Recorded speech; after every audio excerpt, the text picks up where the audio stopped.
विधेविना मती गेली, मतीविना गती गेली, गतीविना नीती गेली, नीतीविना शुद्ध फसले, इतके अनर्थ एका अविधेने केले, इतके अनर्थ एका अविधेने केले।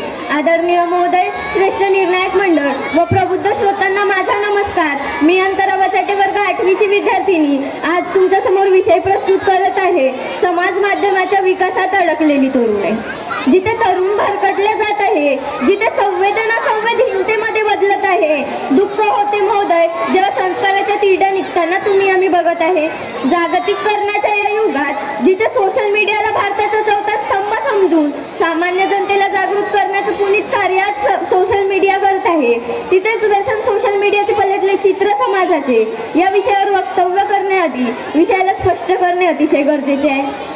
महोदय, सोशल मीडिया म्हणजे समाज माध्यम हे एक सराफत माध्यम आहे ज्याने सामान्य जनतेला एक विजन, एक दिशा दाखवण्याचे काम केले आहे, ज्याने सामान्य जनतेला राजकारणापासून तर आपाभीतीपर्यंत, चित्रपटापासून तर साहित्यापर्यंत, तर देशापासून तर प्रदेशाच्या विविध बातम्यांचा साईदार केला आहे।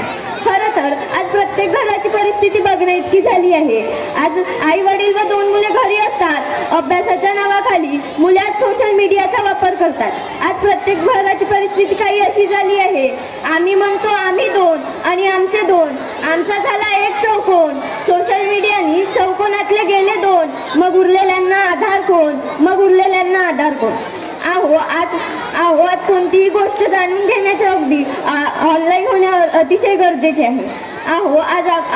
आमची माणुसकी इतकी खाली पडली आहे की एखाद्याचा ऍक्सिडेंट झाला तर मदतीचा हात देण्याऐवजी आज आमच्या हाती पहिले मोबाईल येते, आम्ही स्टोरी व स्टेटस टाकण्यात बिझी होतो आणि मग काय माणसांच्याच गर्दीत आम्ही माणूस शोधत बसतो।